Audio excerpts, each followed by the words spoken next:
On a placid Tuesday afternoon, where the sun cast long, lazy shadows across the manicured lawns of the city of Crestwood's affluent north side, Officer Dean Harding initiated a stop that would irrevocably alter the course of his career.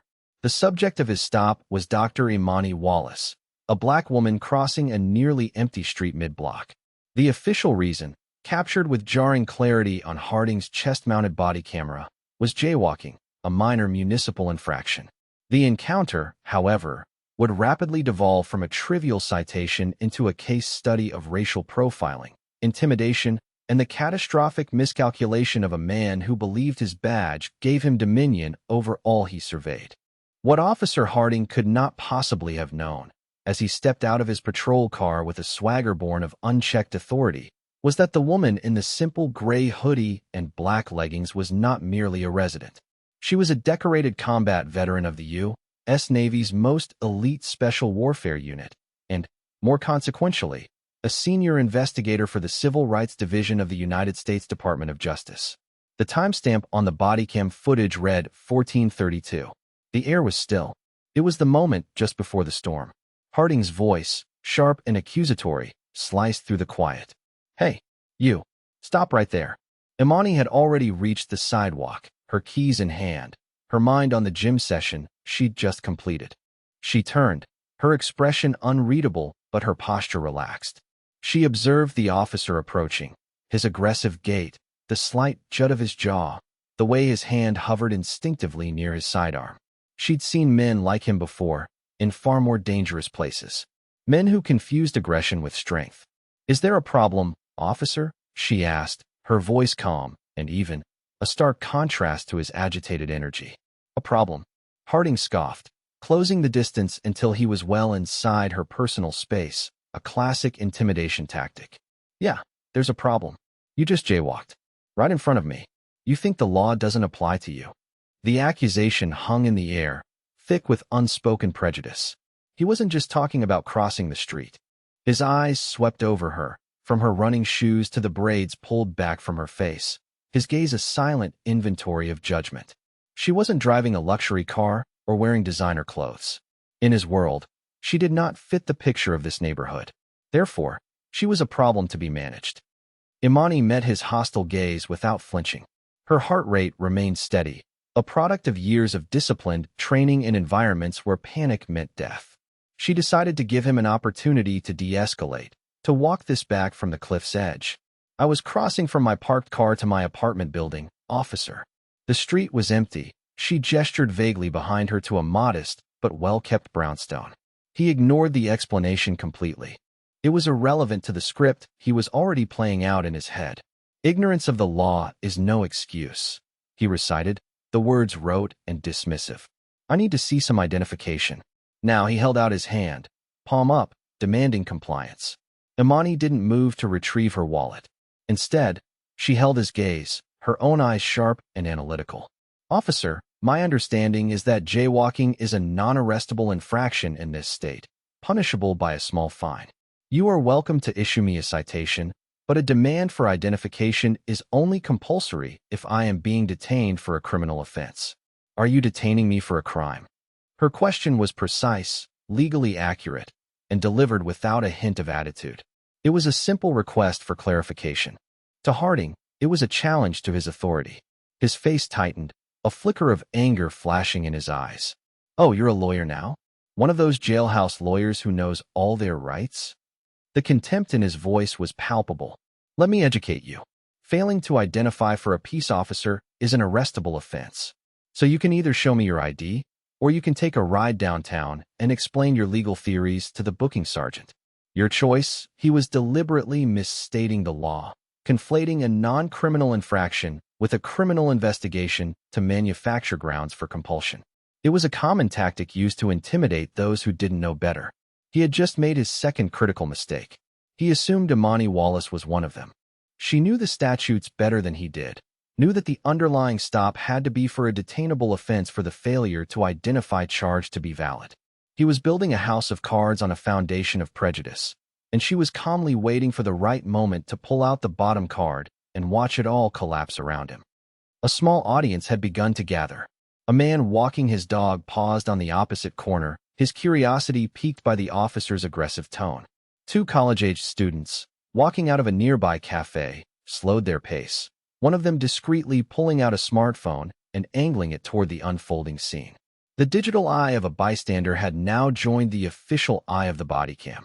Officer Harding felt their gazes, and it only fueled his need to dominate the situation. He saw Imani's calm refusal not as a principled stand, but as public defiance that required a public show of force. He took another half-step forward, his voice dropping to a low, menacing growl. "I'm not going to ask you again. ID." Now he unsnapped the keeper on his holster, a small but significant gesture. The click was audible in the quiet afternoon air. It was a threat, plain and simple. Imani's eyes flickered down to his hand, then back to his face. Her demeanor remained unchanged, but inside, a switch had been flipped. The situation had now crossed a line from harassment to a potential threat of violence. Her training surged to the forefront of her mind. She cataloged his position, his footing, the distance between them, the angle of his weapon. She could disarm him in under 2 seconds. She could disable him in 3. The thought was clinical, automatic, a vestige of a former life she rarely had to call upon. But she was no longer an operator in the field. She was an investigator, a creature of law and policy. The greatest weapon she possessed wasn't her combat skill, but her knowledge and the authority she carried. "Officer," she said, her voice still unervingly steady. "Placing your hand on your firearm is a serious escalation. I am unarmed. I am not making any threatening movements. I pose no danger to you. This action is entirely unwarranted." She was speaking not just to him, but to the recording devices, creating a clear and unambiguous record of his disproportionate aggression. Harding was taken aback by her composure. He expected fear, or tears, or shouting. This serene, analytical response unnerved him. "You're a real piece of work, you know that?" he spat, his frustration mounting. "You think you can talk your way out of this?" He was losing control, his professional facade crumbling to reveal the raw prejudice beneath.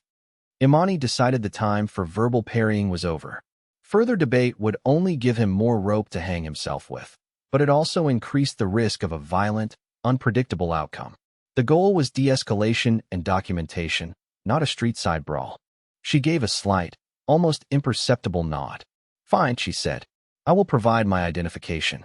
However, for both of our safety, I am going to ask you to take one step back. I will then retrieve my wallet from my pocket slowly and deliberately. Are we in agreement?" She framed it as a procedural request, giving him a chance to reclaim a semblance of professionalism. Confused but seeing it as a sign of her submission, Harding took a grudging step backward. "Just get it out." No sudden moves, Imani moved with practiced economy. Her left hand came up, open and empty, while her right hand went slowly to the back pocket of her leggings. She pulled out a small, simple black leather wallet. She didn't hand it to him. She held it in her palm, opened it, and prepared to present her driver's license. But Harding, impatient and eager to reassert his dominance, snatched the entire wallet from her hand. "I'll take that," he sneered. He fumbled it open, his thumb smudging the plastic window over her driver's license. "Dr. Imani Wallace," he read aloud, his voice dripping with sarcasm. "A doctor, are we? What's your PhD in, huh? Smart-mouthing cops." He chuckled at his own joke, a harsh, ugly sound. He was so focused on the driver's license, on the perceived absurdity of this woman being a doctor, that he almost missed it. Tucked behind the license, partially obscured, was another card. It was thicker, with a different texture, and the corner of a holographic seal caught the afternoon light, shimmering with gold and blue. Imani said nothing. She simply waited. She watched his eyes, knowing the exact moment the information would process. "Officer," she said, her voice quiet but carrying an undeniable weight of authority, "I think you'll want to look at the other piece of identification in there." The federal one-inch her tone was no longer that of a civilian. It was an instruction. The words hung in the air for a beat. Federal. The word alone was enough to make the blood drain from Harding's face. His sneer faltered, replaced by a flicker of confusion, then dawning horror. His clumsy fingers fumbled with the wallet, pulling back the driver's license to reveal the ID beneath it. The seal of the United States Department of Justice was unmistakable, a golden eagle clutching arrows in an olive branch. Below it, her photograph stared back at him, the same calm, unreadable expression she wore now. And beneath the photo, the text was stark and damning. Senior Investigator, Civil Rights Division. Harding's breath hitched. He looked from the laminated card to the woman standing before him, and for the first time, he truly saw her. He saw the quiet confidence that he had mistaken for defiance.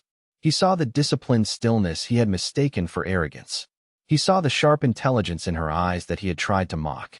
He was not looking at a suspect. He was looking at the human embodiment of his worst nightmare. The power dynamic on the quiet suburban street didn't just shift. It shattered and reformed in an instant, leaving him on the bottom, crushed under the weight of his own bigotry. Imani's voice cut through his panicked silence. It was the same calm, even tone, but now it was imbued with the full authority of her office.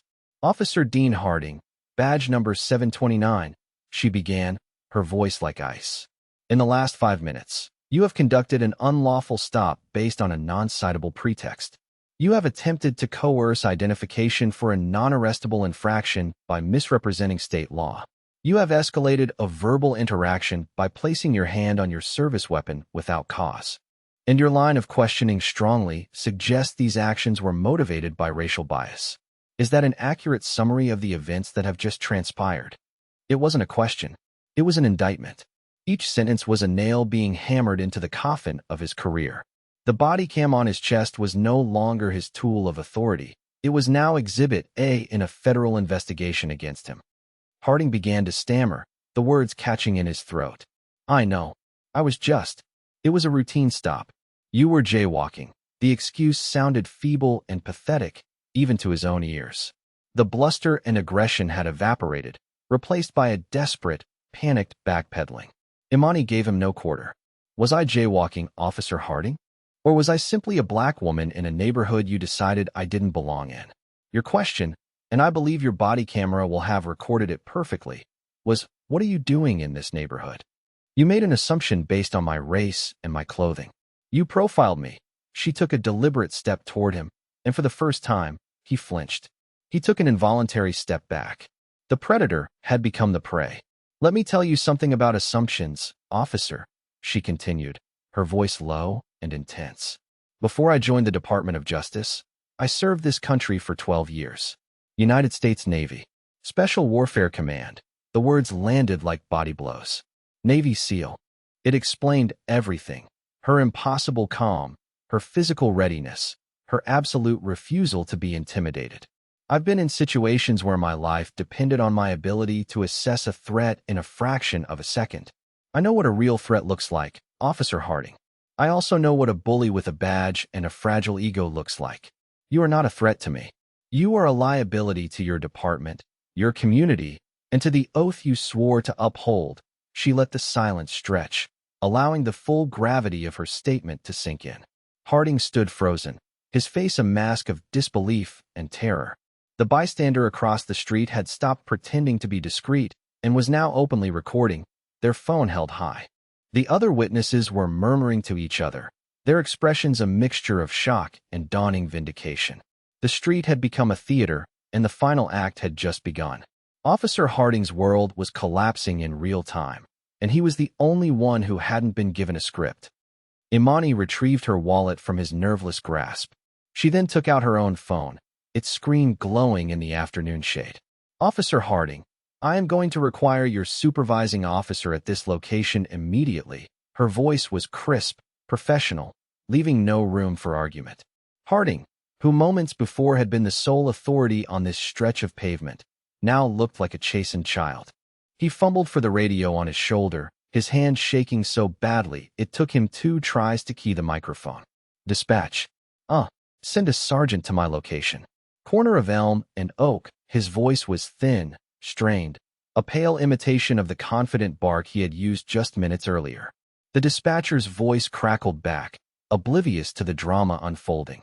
Copy that, 729. A supervisor is en route. The wait for the sergeant was excruciating. The silence was broken only by the distant sound of traffic and the chirping of birds. Harding stood by his patrol car, refusing to make eye contact with Imani. He stared at the ground, at his own polished boots, as if they held the answers to how his entire life had unraveled so quickly.